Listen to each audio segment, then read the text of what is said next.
teman-teman channel YouTube GKJ Pekalongan, kembali lagi bersama kami di seri Pelangi Wacana. Nah, hari ini kita mau bahas topik yang jarang diangkat di seri-seri sebelumnya karena ini cukup unik. Kita mau bahas tentang roh-roh jahat, kuasa gelap, kemudian eksorsisme, kerasukan dalam pandangan agama Kristen dan psikologi. Jadi saya bawa ahlinya dalam bidang ini. Ada Pak Argo, ahli setan. Iya, ahli setan. Dan ada Mbak Cynthia. Oke, jadi sebenarnya topik ini tuh diangkat karena kemarin-kemarin saya ada nonton film judulnya Kuasa Gelap. Nah, sepertinya selama karir saya menonton film horor Indonesia, itu adalah film pertama di Indonesia yang mengangkat latar belakang agama Katolik. Karena biasanya kan lebih ke Islam gitu ya, dan juga adat-adat di pedalaman seperti itu kan biasanya. Nah, ini satu-satunya baru pertama film horor pertama di Indonesia yang mengangkat latar Katolik. Nah, saya jadi cukup penasaran kalau di Kristen itu bagaimana, karena kalau saya nonton film luar pun itu jarang ada yang mengangkat pendeta dan Kristen, tetapi lebih ke Romo, biarawati, dan juga agama Katolik. Jadi saya mau tanya ke Pak Argo nih, kalau di Kristen itu bagaimana memandang kerasukan dan eksorsisme itu, Pak? Kerasukan dan eksorsisme ya, itu kan berhubungan dengan roh-roh jahat tadi ya. Betul. Atau kuasa gelap dan sebagainya. Saya mulai dengan kesimpulan dulu ya, kesimpulan di depan supaya nanti frame-nya jelas. Ada dua cara memahami fenomena itu, alam gaib atau makhluk-makhluk gaib lah. Yang pertama itu memang meyakini bahwa itu ada, entah setan, entah jin, entah iblis, entah roh jahat dan sebagainya, itulah hantu dan sebagainya, itu ada. Katakanlah itu pandangan supranatural. Orang-orang yang meyakini dan bahkan bisa berinteraksi, bisa melihat dan sebagainya dengan makhluk-makhluk itu. Pandangan kedua itu yang memahami secara natural aja. Artinya ada banyak orang yang tidak bisa melihat, mendengar, tidak bisa berinteraksi dengan makhluk-makhluk itu, tetapi kemudian memilih untuk melihatnya secara natural, secara saintifik, secara psikologis, secara budaya. Nah, di dalam Kristen Protestan, dua-duanya itu ada sebenarnya. Ada yang memang memahaminya secara supranatural, artinya ada juga pendeta Kristen yang melakukan praktek-praktek eksorsisme, mengusir setan. Beberapa pendeta GKJ senior saya kenal juga punya kemampuan semacam itu.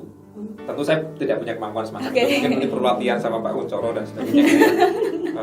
Harus bertapa di kungkum di sungai dan sebagainya. Saya nggak punya kemampuan dan belum punya pengalaman sampai hari ini. Maksudnya ada jemaat yang kemudian kesurupan lalu minta didoakan dan sebagainya, itu belum pernah. Nah, itu ada yang begitu, dan beberapa gereja yang lain juga ada Protestan. Kalau memang yang lebih populer itu di gereja-gereja karismatik Pentakosta kan, ada sebutan tengking, kemudian pengusiran roh jahat dengan minyak urapan dan sebagainya, itu lebih populer, lebih dilakukan lebih sering di gereja Protestan yang karismatik Pentakosta. Tapi kayak GKJ itu jarang-jarang lah ada yang begitu. Mungkin karena di GKJ jarang ada yang kesurupan, saya nggak tahu. Nanti kita lihat, kita bedah soal kesurupan itu apa dan bagaimana dari dua sisi. Semoga lebih jelas. Tapi memang harus diakui di Protestan itu jarang ada tradisi dan bahkan pelajaran soal itu juga di teologi atau gitu ya. Ada sih kemudian belum lama ini mata kuliah tentang eksorsisme. Tapi saya sudah lulus, jadi saya nggak dapat kuliah itu. Tapi sudah mulai diajarkan? Sudah. Dosennya itu Pak Robert Setio dan seterusnya. Nah, itu menarik juga, nanti kita ulas. Nah, itu kesimpulannya situ. Jadi kita boleh memandang secara supranatural, juga boleh secara natural, dan menurut saya dua kubu tanda kutip ini harus menghargai juga pandangan masing-masing, dan bahkan bisa saling memperkaya ya. Nah, ini mungkin sebelum kita masuk ke penjelasan lebih dalam, Pak, ini kita akan lebih memahami perbedaan antara eksorsisme dan juga kerasukan. Kalau kerasukan itu adalah saya baca itu keadaan di mana seseorang itu diyakini dikendalikan oleh makhluk atau roh jahat atau roh halus yang seringkali diikuti dengan perubahan perilaku atau perubahan kondisi mental yang ekstrim. Jadi kata kuncinya adalah dikendalikan dan juga perubahan perilaku. Nah, kalau eksorsisme itu sendiri adalah praktik keagamaan atau spiritual yang bertujuan mengusir roh jahat. Jadi memang langsung tertuju ke praktik keagamaan itu sendiri. Makanya tidak dilepaskan dari bagaimana agama-agama itu melakukan praktik-praktiknya dengan ritual yang berbeda-beda seperti itu. Tetapi kalau misalkan apa nih Pak, ada pengalaman apa lagi Pak terkait hal ini? Eksorsisme itu kan mengusir setan, bahasa gampangnya ya. Iya, bahasa itu gampangnya. bisa berlaku untuk orang yang kesurupan. Bisa misalnya rumah ini berhantu, tolong dong diusir setannya, kan begitu. Jadi yang menjadi sasaran bukan orang yang kesurupan, tapi juga misalnya rumah yang angker atau apalah, kan itu juga bisa. Ada juga yang bukan rumah tapi mungkin lingkungan dan sebagainya, karena diyakini di situ ada makhluk-makhluk yang mengganggu, diusirlah.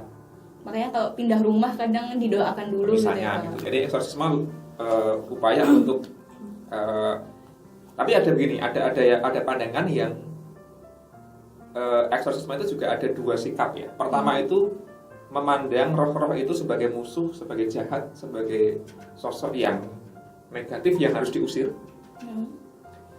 Ada juga praktek-praktek budaya dan agama yang memperlakukan mereka tidak sebagai musuh yang harus dihajar, dilawan, dimusnahkan, melainkan sebagai proses dialog, tawar-menawar supaya kamu cari tempat lain deh, jangan di sini, ini biar dihuni dengan nyaman oleh penghuninya. Bisa nggak kamu pindah ke pohon kayak kemana, kan begitu ya.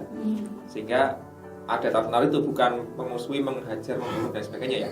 Ada yang begitu, sehingga menurut saya menarik juga. Eksorsisme tidak selalu sangat kontradiktif, tapi bisa juga dengan cara yang lebih bersahabat, kan gitu. Nah itu karena pandangannya juga ada yang orang Kristen yang sangat kemudian mungkin terlalu rohani dan mengatakan makhluk halus itu pasti jahat, tapi ada juga yang memandang loh enggak, kita hidup berdampingan bersama dengan mereka, meskipun ada orang yang bisa melihat, mendengar dan sebagainya, berinteraksi, ada orang yang nggak bisa, ya mereka nggak usah dimusuhi, kan gitu. Nah itu, tapi ini pembedaan itu mungkin menyederhanakan masalah, tetapi ada dua cara itu minimal, dan itu berkembang di budaya, berkembang di agama dan seterusnya. Mungkin akarnya juga animisme, dinamisme orang-orang Jawa yang saya tahu ya, zaman dulu itu kan komunikasi dengan penunggu-penunggu itu nyun sewu mbah, bahkan sopan gitu loh. Badhe derek langkung dan sebagainya, mau numpak lewat terus. Lalu ketika manusia itu mau ngapa-ngapain tuh melibatkan mereka pakai simbol sesajen itulah dan sebagainya, atau rapal-rapal apa, sehingga harmonis tuh orang Jawa tradisional ya, terutama entah dengan yang kelihatan maupun dengan yang tidak kelihatan. Nah itu menurut saya anaknya di situ. Nah tadi kan ada orang yang memahami secara supranatural, supranatural dan juga natural. Nah kalau dari sisi natural Mbak Cynthia, gimana sih psikologi memandang kerasukan ini? Ini saya jauh sejauh yang saya tahu ya, karena Ya, juga sebenarnya aku pribadi nggak pernah Kesurupan. Baru pernah? Belum. Jangan sampai ya. Maksudnya nggak pernah bersinggungan juga sama hal-hal seperti itu tadi. Aku Pernah mengalami. jangan ya, nggak pernah mengalami. Cuma tadi aku dengar dari Mbak Cindy menjelaskan tentang kesurupan, itu kan ada kata kuncinya dikendalikan. Nah kalau dikendalikan sendiri itu ketika misalkan nih, ini saya membayangkan ketika ada klien gitu, terus ada orang gitu mau konseling, tiba-tiba bilang saya merasa dikendalikan apa segala macam. Yang ada di pikiran saya pertama kali antara dia waham dan halusinasi. Gitu. Itu maksudnya itu dulu mendiagnosisnya itu. Jelasin dulu. Oh iya, apa itu waham? Oke. Apa itu satunya apa? Ya, Halusinasi. Nah, halusinasi itu dia lebih jadi melihat gini, hubungannya tuh sama panca indera. Jadi kayak melihat apa yang tidak bisa dilihat atau mendengar apa yang sebenarnya mungkin nggak ada. Gitu. Oke. Jadi hubungannya sama panca indera gitu. Kalau misalkan waham itu keyakinan yang salah. Oke. Gitu. Jadi mungkin dia itu tadi meyakini bahwa aku dikendalikan, meyakini bahwa waktu itu aku meyakini bahwa aku tuh utusan dari Tuhan, meyakini bahwa menarik juga ya.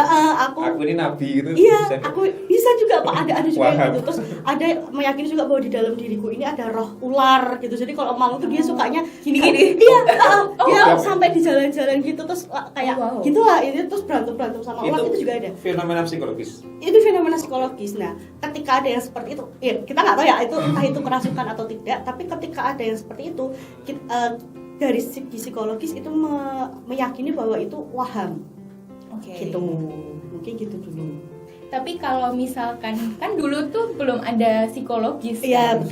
betul. Terus kan orang Adanya pendeta. ada yang pendeta Iya, gitu. Dukun. Oh ya dukun, lebih ke dukun. Terus ada orang, saya mendengar suara-suara padahal di rumah saya sendirian. Nah itu bagaimana kemudian perkembangan psikologis itu melihat hal tersebut gitu Mbak? Kalau psikologis itu, kalau yang sejauh saya tahu ya, itu kayaknya baru muncul tuh di abad ke-19 kalau nggak salah. Itu pertama kali itu Freud yang memulai itu dengan psikoanalisa. Nah, psikoanalisa itu kan melihat dari alam bawah sadar. Jadi kalau psikoanalisa tuh menelitinya dari alam bawah sadar. Jadi kayak psikoanalisa tuh meyakini apa yang kita lakukan sekarang itu berdasarkan alam bawah sadar kita. Contohnya, semisal nih hal simpel aja ya, semisal tiba-tiba kayak aku suka warna biru, kan nggak ada alasannya tuh, tapi psikoanalisa meyakini bahwa ada alasan di balik itu yang mungkin kita nggak tahu jauh di dalam sana, atau mungkin pernah mungkin waktu masih kecil memang suka dilihatin warna biru, jadi kayak secara tidak sadar jadi suka warna biru gitu, atau misalkan saya takut sama cicak gitu, nggak tahu nih alasannya kenapa, mungkin kalau dikorek-korek gitu ya, mungkin pernah kecapaan cicak atau gimana gitu. Nah itu tuh alam bawah sadar yang mungkin kita nggak tahu gitu. Nah kalau Sigmund Freud itu fokusnya ke sana. Nah dulu kalau dari Sigmund Freud itu ada waktu itu kasus namanya histeria itu jadi kayak keadaan gangguan psikologis, dia tuh kesulitan untuk mengontrol emosi. Jadi emosinya tuh histeris gitu, kayak emosinya tuh meledak-ledak gitu. Nah tapi itu kalau misalkan orang lihat mungkin kayak kesurupan ya, karena kan nggak terkontrol gitu. Nah tapi kalau si Freud ini bila dari psikoanalisa itu tuh dari alam bawah sadar dia, entah itu ada trauma psikologis, entah ada stres yang mungkin dia tidak bisa kendalikan, jadi dia tubuh ini tuh nggak bisa menahan, akhirnya lepas kontrol. Gitu. Nah tapi itu kan dari nggak ada hubungannya dari orang luar, nggak ada hubungannya dari pihak luar gitu loh, itu pure dari pihak konflik psikologis sendiri gitu ya. Konflik sendiri. Menarik sih, karena di film Kuasa Gelap yang tadi saya tonton itu kan based on true story ya Pak, di Indonesia. Nah dia di awal itu mengatakan dari seluruh kasus yang dilaporkan ke gereja Katolik, 90% itu hanya mental illness, hanya kasus psikologis saja. 90%-nya dari seluruh. Nah 10%-nya itu benar-benar dirasuki gitu, baru diadakan eksorsisme. Jadi memang teori psikologi ini tidak bisa sepenuhnya dilepaskan dari kasus-kasus seperti ini gitu. Tapi aku juga ini sih nyambung ya Mbak Cynthia. Kayak aku yang kasusnya Emily ini yang sampai Emily kasus Rose. itu kan juga antara kerasukan sama mental illness itu kan yang sampai ke pengadilan itu loh. Kasus apa tuh Dek? Ada sampai yang di luar negeri itu ada kasus dia tuh kesurupan. Terus kalau padahal udah ada buktinya kalau direkam tuh suaranya berubah apa segala macam. Dakwaannya apa? Dakwaannya dia memang mental illness, tapi kayak ada gimana sih, aku juga lupa sih kasusnya. Saya juga lupa sih Di luar skrip cuma ya. Aku jadi kamu nggak sedang kesurupan kan? Aku jadi keinget aja, maksudnya memang sampai zaman dulu pernah waktu itu ada kasus sampai di pengadilan itu dari segi segi roh jahat ini sama segi mental illness ini juga dibawa ke pengadilan, dan itu sama-sama mana buktimu gitu. Tapi akhirnya nggak ada yang menang ya kayaknya ya. Apa tetap saya yang menang gitu? Saya lupa juga. Mungkin ada kasus itu tapi bukan Emily Rose. Iya mungkin. Aku lupa ada, tapi ada filmnya juga. Ayo coba dicari ya teman-teman ya. Editornya pasangkan poster. Ada kasus itu sampai di pengadilan gitu, sampai yang yaudah mana buktimu kayak sampai itu ada ini buktinya tuh kayak gini gitu ada. Kalau yang aku pernah dengar tuh gini, skizofrenia toh. Terus Apa tuh Pak? Skizofrenia. Ini semua istilah asing harus dijelaskan di sini. Skizofrenia itu adalah kondisi psikologis di mana dia itu mengalami waham, mengalami halusinasi juga, dan kayak apa sih bahasanya, kayak saraf otaknya tuh kayak sampai keputus gitu. Jadi kadang tuh ketika dia melakukan sesuatu tuh udah nggak sadar gitu. Kadang sadar terus kadang enggak, kadang sadar kadang enggak. punya dunia lain. Punya dunia sendiri. Nah, ketika dia itu merasa dirinya itu orang yang lain itu, dia melakukan kejahatan. Aku lupa apa ya. Terus ketika dia sadar, kan nggak merasa melakukan itu, diadili lah dia kan nggak tahu apa gitu. Oh ini ya Saya lupa yang kasusnya apa tapi. iya saya tahu itu. Ya, Yang ya. menembak Itu satu rumah itu bukan? Ya, itu itu. Iya, itu salah satunya juga itu. Misteri terpecah. Mungkin namanya Lupa. saya lupa. Oke. Nah, kembali lagi ke sisi apa ya? Karena ini sebenarnya salah satu alasan kenapa saya mengangkat topik ini, karena saya penasaran kalau misalkan dihadapkan dengan situasi tersebut gitu, situasi mistis, apa yang harus saya lakukan dalam agama Kristen? Situasinya apa dulu? Misalkan saya melihat penampakan kah, atau saya misalkan ketindihan, kan kadang orang seperti itu ya, atau misalkan saya lagi kemah terus ada kericuhan yang terjadi, ada orang yang kesurupan terus kayak ya seperti itulah. Itu apa yang harus saya lakukan Pak sebagai orang Kristen? Karena kalau di agama lain itu kan mungkin ada berdoanya sendiri ya, membaca Bacaan-bacaan. ada bacaan-bacaan apa. Nah, kalau kita apa Pak? Ya paling gampang, saran paling gampang ya dalam nama Yesus ya, berdoanya kan begitu. Kalau mau lebih panjang ya mengucapkan doa Bapa kami, atau doa bebas sepanjang itu membuat dirimu lebih tenang, lebih lebih santai, lebih rileks. Itu yang pertama. Yang kedua, perlu melihat dengan jeli yang kamu alami itu supranatural atau natural kan gitu kan. Karena dari tadi di film Kuasa Gelap itu menyatakan 90% itu kan mental disorder atau mental illness. Sehingga jangan cepat-cepat meyakini itu supranatural. Meskipun kita yakin itu ada ya. Karena Alkitab kan juga membuat rekaman yang banyak sekali soal roh-roh jahat itu. Mulai dari Perjanjian Lama sampai Yesus mengusir roh jahat lah. Yesus yang entah legion, entah macam-macam itu kan banyak yang peristiwa Yesus menolong orang yang kerasukan dan membebaskannya dari belenggu dikendalikan oleh roh jahat tadi itu. Nah itu, sehingga kita perlu jeli melihat. Kenapa? Karena kita perlu perlu menghargai bahwa ada orang-orang yang punya kemampuan khusus untuk bisa mengakses itu, entah melihat, mendengar dan seterusnya itu. Nah mungkin kalau itu supranatural, kita bisa berkonsultasi dan tanya aja ke orang-orang semacam itu. Itu yang pertama. Tapi juga di sisi lain jangan berhenti dan puas di situ. Perlu ada upaya natural untuk melihat juga. Karena nggak berhenti di situ.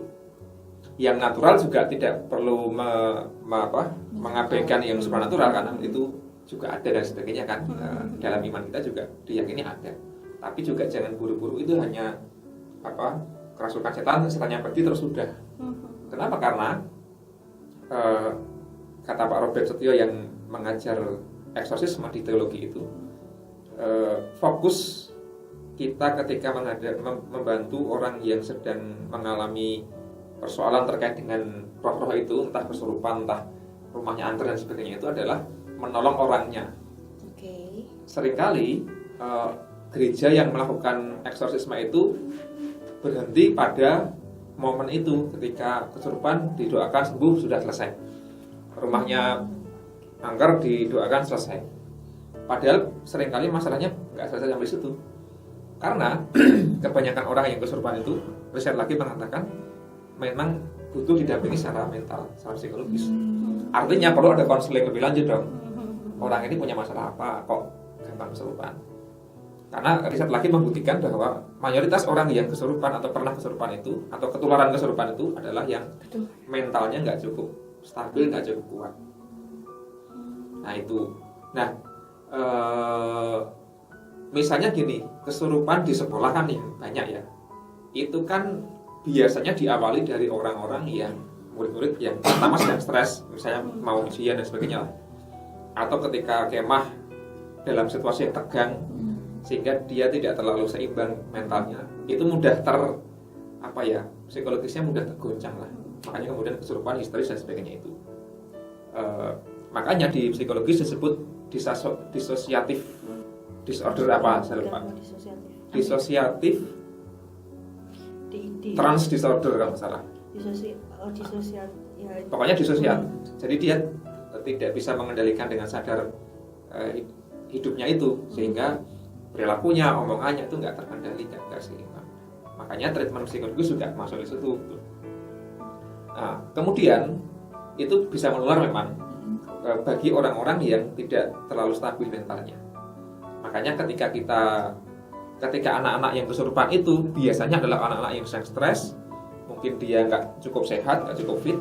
Juga anak-anak yang konon katanya tidak terlalu menonjol di sekolah. Dia bukan prestasi, dia bukan juara kelas, dia bukan pengurus OSIS itulah. Jadi orang-orang yang butuh pengakuan katakanlah, nah itu yang mudah dikendalikan oleh fenomena kesurupan itu, katanya begitu. Tapi kalau komunitas sekolahan yang elit katakanlah begitu, yang semuanya sudah cukup mapan, itu jarang-jarang ada fenomena kesurupan itu. Nah itu menurut saya melihatnya perlu seimbang aja sih, dua-duanya perlu dihargai. Pengalaman beberapa pendeta itu juga mendapati hal yang sama, bahwa orang yang kesurupan itu, tapi pertama gini, orang Kristen itu jarang kesurupan. Iya, nah itu saya juga kenapa saya juga mengamati itu seperti itu. Ya, keyakinan kita itu kan kuasa Yesus itu melebihi kuasa roh-roh jahat apapun, atau roh-roh, kita mungkin nggak usah menyebut jahat kali ya, roh-roh halus apapun. Dan itu terbukti di Alkitab kan Yesus bisa berkomunikasi, bisa bahkan mengendalikan atau mengusir sekalipun roh-roh itu. Nah, bolehlah kita berkeyakinan bahwa kuasa Yesus itu atau Roh Kudus katakanlah begitu lebih berkuasa dari roh-roh apapun itu, sehingga kita nggak mudah terpengaruh atau kerasukan dan sebagainya. Tapi ada juga orang Kristen yang kesurupan, ada sih, bukan lalu sama sekali nggak ada. Belum lama ini saya dengar juga ada seorang murid Kristen yang kejang-kejang itulah kesurupan itu. Tapi didapati lagi-lagi terbukti dia punya masalah mental yang cukup serius sih, trauma dan sebagainya. Jadi duganya di situ ya, disosiatif tadi itu, karena dia punya trauma. Nah itu artinya bersyukurlah kita orang-orang Kristen yang jarang kesurupan atau jarang dilaporkan kesurupan ya. Mungkin diam aja ya, tapi atau karena di Indonesia minoritas jadi jarang-jarang ada cerita itu ya. Kita juga jarang mendengar sekolah Kristen kesurupan massal itu kan. Atau gereja kesurupan massal akan menjadi expert. Aneh juga gitu ya. Pak, tapi aku nggak bisa ya, silakan. Kan kalau di Katolik gitu tuh ada kayak air suci. Oh, yang terus gini ya? itu ada nggak sih Pak di Kristen Pak? Di Protestan jarang sih, nggak dibudayakan. Tapi itu asalnya dari mana sih Pak? Kayak air suci? Aku nggak tahu itu minyak air suci itu dari mana, saya nggak tahu. Itu Katolik punya tradisi yang ada standarisasinya. Bahkan cara mengusir setan juga ada protokolernya. Ada imam-imam atau romo-romo yang ditunjuk khusus untuk itu, atau warga gereja Katolik yang katakanlah punya kemampuan ditugasi resmi oleh gereja untuk treatment pada orang-orang yang kesurupan atau untuk mengusir roh-roh dari sebuah tempat dan sebagainya. Itu ada protokolernya sih, ada panduannya lah, doanya apa, alatnya dibawa apa aja, itu ada. Satu koper gede gitu. Mungkin nanti bisa searching ya, tapi kalau di Protestan nggak ada. Ya paling standarnya ya didoakan. Makanya di Protestan itu kami diajari untuk melihat dua sisi tadi itu. Secara supranatural didoakan, kuasa Yesus bisa melepaskan orang ini dari gangguan-gangguan roh, atau rumah ini akan terbebas dari roh-roh jahat yang mengganggu. Tapi jangan lupa sisi naturalnya itu, sisi psikologis, pastoralnya dan sebagainya. Itu sih, sehingga dua-duanya seimbang. Nah, misalnya gini, ada pengalaman pendeta yang warga gerejanya kesurupan. Dia masih muda gitu, perempuan ya. Kemudian didoakan, diajak ngomong pelan-pelan tuh, kemudian dia bisa reda dan tidak kejang-kejang, tidak meroncat-roncat gitu. Terus habis itu besok paginya si pendeta ini mengunjungi itu konseling pastoral kan, dan betul bahwa dia punya trauma, punya macam-macam stres berat dan sebagainya itu. Di treatment, habis di treatment, singkat cerita ya udah nggak kesurupan lagi. Maka poinnya adalah dua sisi harus diimbangi sih menurut saya. Treatmentnya ya supranatural oke, tapi jangan lupa pendampingan itu. Itu kira-kira. Tapi kalau Pak Argo sendiri percaya nggak Percaya pada apa? sama kuasa gelap? Oh, Filmnya Nggak, maksudnya roh-roh itu. kalau orang-orang aku percaya ada kan, tapi aku nggak punya kemampuan untuk melihat atau mendengar itu sih. Dan Tapi kalau seterusnya. harus jadi pendeta yang bisa eksorsis itu harus indigo nggak sih Pak? Nggak tahu aku ya. Indihome. Kita ke-6. Tapi memang rata-rata kayaknya ketika sang target manusia yang ditargetkan oleh roh jahat itu semakin lemah mentalnya, itu katanya semakin gampang untuk Ya, dikuasai. ngelamun Kan? gitu kan. Katanya ada frekuensi apa di otak yang kan gini loh, itu kan seperti aku pernah dapat penjelasan juga, itu seperti kalau kita itu nonton sinetron atau drama Korea sekarang ya, kemudian adegannya mengharukan, kita ikut menangis. Oke. Jadi ada bagian otak yang bereaksi pada sebuah rangsangan itu. Itu saya mau ngomong soal orang yang mudah kesurupan atau ikut histeris itu. Sama kayak kita nonton band, ada yang teriak jinak-jinak, kita juga ikut terhanyut di dalamnya. Jadi itu ada reaksi itu sih. Jadi manusia punya kemampuan untuk beresonansi dengan energi atau apa yang bisa menular itu. Kira-kira gitulah. Makanya kalau orang yang ngelamun, frekuensinya sedang low frekuensi itu mudah gendam ya, kalau di tepok terus ditipu tuh, diambil HP-nya itu apa namanya? Gendam ya. Hipnosis. Nah, gitu lah. Iya. Tapi kalau kita sedang aware, itu kita nggak mudah terpengaruh. Waspada. Gitu kan. Gimana Mbak psikologi?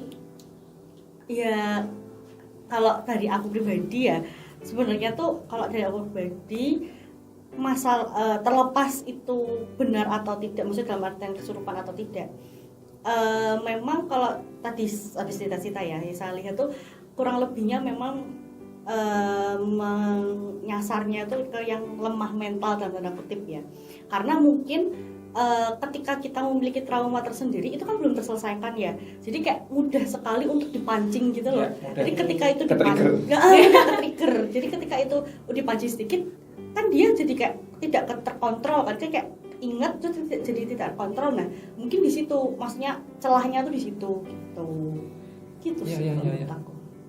Dan konon katanya, ini kata Pak Robert juga, dosen eksorsisme itu, bahwa fenomena roh-roh itu juga pengaruh kultural juga kuat. Ya buktinya kan hantu-hantu itu kan lokal ya, pakaiannya, suaranya, itu kan, tempat tinggalnya itu kan. Katanya hantu Indonesia itu paling miskin dan paling ini ya. Oke. Nggak pakai baju atau bajunya cuma camping atau tinggal di Kendapan. pohon, tinggal di pohon atau gitu kan. Kalau Cina itu kan vampir ya, itu kan Bajunya pakai berkilau. jubah kerajaan itu kan. Kalau di Eropa kan apa namanya, yang bikin apa namanya? Noni-noni Belanda Vampir gitu. juga. Oh, vampir ya, vampir juga ya. Dracula. Dracula. Oh ya. Itu kan malah ganteng tuh si siapa tuh? Edward Pattinson Robert itu. Pakai tuxedo jas gitu kan gitu ya. Oh iya ya. Kalau di Bali itu leak ya, leak itu sepang itu dan seterusnya. Kalau di Jawa itu banyak ada genderuwo, kuntilanak, tuyul, pocong. pocong, dan sebagainya. Jadi No sensor. kita dari kecil mendapat cerita itu, sehingga itu yang kemudian tertanam di memori kita. Lalu kita punya proyeksi atau imajinasi, oh hantu seperti itu. Lalu kemudian dibilangin tuh jangan lewat sana karena di kuburan itu ada ini. Sehingga itu yang kemudian terekam dalam memori kita secara kultural. Karena kita kenalnya ya genderuwo ya, kita jarang sekali mendengar vampir itu. Kecuali kemudian setelah ada film-film yang kemudian kita jadi kenal. Itu faktor budaya menjadi sangat kuat. Sehingga misalnya gini, malam-malam ada orang yang merasa melihat hantu misalnya gitu toh. Apa buktinya? Oh, tadi aku melihat di sana ada Putih-putih. mata yang bersinar dua gitu ya. Setelah dicek ternyata itu kucing kan. Kalau malam kan kucing matanya bersinar kan. Artinya belum tentu yang kita lihat dan kita yakini hantu itu hantu, jangan-jangan kucing aja atau apalah.